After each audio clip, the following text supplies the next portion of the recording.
Lockdown से पहले गीता के घर का नजारा कुछ ऐसा था कि रोहन ऑफिस जाता था और शिविन स्कूल। जिनके घर से जाने के बाद गीता काम खत्म करके बाकी समय आराम करती थी।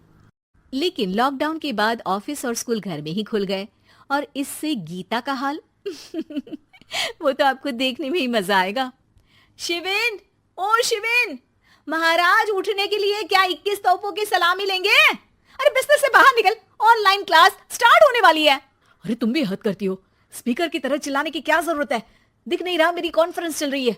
अब कैमरा और स्पीकर ऑन कर रहा हूं, मुझे कोई शोर नहीं चाहिए। इस पर जैसे ही रोहन लैपटॉप का कैमरा और स्पीकर ऑन करता है तभी कुकर की सीटी बजती है। करा लो अब इसे चुप। लॉकडाउन नहीं हुआ, मेरी मौत का फरमान जारी हो गया। दोनों बाप बेटे ने नाक में दम किया हुआ है। ऐसा बोलकर गीता वहां से शिविन के कमरे में पहुंच जाती है, जहां शिविन अभी भी सो रहा होता है। ओ आलसी, अब अगर 5 मिनट में नहीं उठाना तो आज तेरा गेम और यूट्यूब कैंसिल। माँ की बात सुनकर शिविन बिना 1 मिनट गंवाए उठ खड़ा होता है। उठ गया, अभी नहाकर भी आता हूँ। ये नाटक कहीं और, मुंह पर गीला कपड़ा मार और पढ़ने बैठ। शिविन की ऑनलाइन क्लास स्टार्ट हो जाती है, जिस पर गीता उसे वहां बिठाकर रसोई में चली जाती है। थोड़ी देर में उसे कमरे से कुछ आवाज सुनाई देती है, जिसे सुनकर वो कमरे में वापस आती है। हाय राम, तुझे क्लास अटेंड करने के लिए बोला था, कैमरा ऑफ करके बिस्तर पर नाचने के लिए नहीं बोला था। मम्मी मुझे कुछ समझ नहीं आ रहा, आप बाद में पढ़ा देना ना, वैसे भी अटेंडेंस तो लगी गई है। हाँ बेटा, जरूर बन जा, तू अभी से हम सबका बाप बन जा। अरे नहीं मतलब कहाँ से लाते हो इतना दिमाग, और पढ़ाई करते हुए ये चला कहाँ जाता है? नाइस क्वेश्चन, दिमाग से पूछकर बता दूंगा। शिविन की बातों से परेशान होकर गीता उसे मारने के लिए जैसे ही आगे बढ़ती है तभी वो कमरे से बाहर भाग जाता है। अब शिविन आगे आगे और गीता हाथ में चप्पल पकड़े उसके पीछे पीछे पूरे घर में दोनों घूम रहे होते हैं। इसी बीच वो रोहन के पास पहुंच जाता है और शिविन को मारने वाली चप्पल रोहन के लैपटॉप पर जाकर गिरती है। ओए माँ! मम्मी, अब पापा को चप्पल मार रही हो? वो आज तक के रिपोर्टर, चुपचाप जाकर क्लास अटेंड कर ले, नहीं तो अगली तेरे पीछे लगेगी। इस पर शिविन वहां से चला जाता है, जिसके बाद रोहन गीता से कहता है, इस सर्कस के लिए कुछ बोलना चाहोगी? अरे क्या करूं, जब से तुम दोनों घर में रहने लगे हो, घर अपने आप ही सर्कस बन गया है और मैं तुम्हारी नौकर। कभी बेटी को संभालो तो कभी बाप के नखरे उठाओ। इन्हीं सब उथल पुथल में दिन बीतते रहते हैं, जिसमें हर रोज घर के अंदर कुछ नया सियप्पा खड़ा मिलता है, जो ज्यादातर शिविन और रोहन के ऑनलाइन स्कूल और ऑफिस से रिलेटेड ही होता है।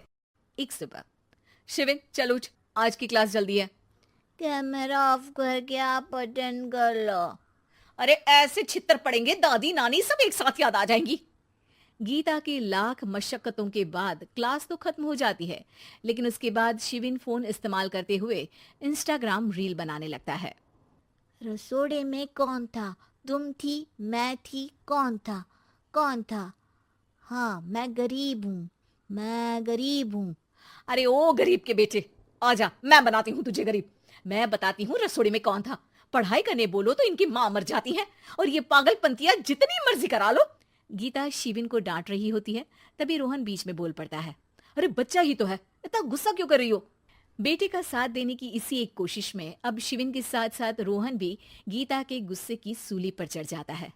अगर बेटे पर इतना ही प्यार आ रहा है तो इसे क्लास अटेंड क्यों नहीं कराते, इसका होमवर्क क्यों नहीं कराते? उस समय तो बहुत जल्दी मीटिंग आ जाती है, वो काम मैं करूं और यहाँ इस बेफिजुली की चीज में तरफदारी करके बन जाओ महान। हे भगवान, कोई तो इनके ऑफिस और स्कूल खुलवाओ, मैं इन्हें और घर में नहीं सह सकती। अरे कुछ और मांग लेती, क्योंकि तुम्हारी ये विश इस साल तो पूरी होने से रही, कोरोना। हाय नास पीटे ने जिंदगी ही बर्बाद कर दी।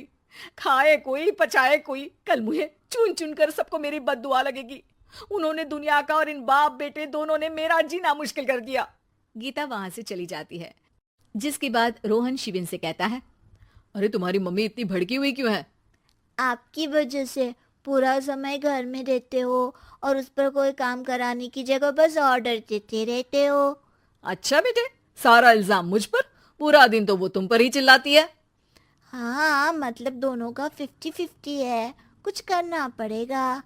वो कहते ना, make the best out of worst. I have an idea.